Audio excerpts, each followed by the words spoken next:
तो ये जो है ना आपका दीपालपुर आपका हो गया, आपका ओकाड़ा हो गया, इस एरिया में सारा आलू से भरा हुआ है। अब ये देखिए इनकी कितनी किस्में यहाँ, ये 3 बटा 8 इंच का जो रेगुलर हमारा जो फ्रेंच फ्राइज होती है, ये पाकिस्तान में भी ये यूज होती है, ये 3 बटा 8 इंच होती है। उसके बाद ये अब ये सीजन है, सीजन का मतलब होता है इसके अंदर वो थोड़ा सा ना लगाया हुआ होता है वो अपने बेसन लगा के ना, तो वो थोड़ा सा बन जाता है, वो स्पाइसी सा हो जाता है। एक स्टैंडर्ड बना दिया है, एक स्टैंडर्ड बना लिया, एक स्पाइसी रेस्टोरेंट उठाएं, तेल में डालें।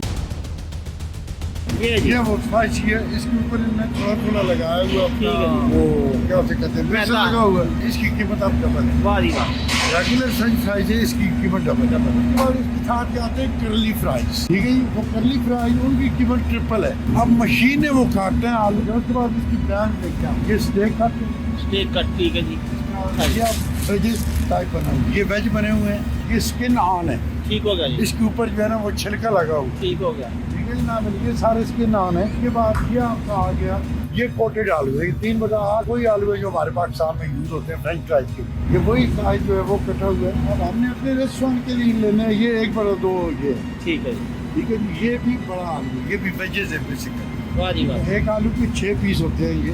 उसके बाद ये है आलू ही आलू जनाब, आलू ही आलू, आलू ही आलू। ये अब आपका इसके अंदर वैल्यू एडिशन अगर आप करें, ये आपका येलो आलू जो है ना, एक तो रेड आलू होता है ना, एक येलो आलू, तो ये बेसिकली येलो आलू से और जिंदाबाद पैसा। ये जनाब आपका 3 बटा 8 इंच जो रेगुलर फ्रेंच फ्राइज जो मैकडॉनल्ड में पाकिस्तान में मिलता है, बर्गर किंग में मिलता है, ये रेगुलर होता है।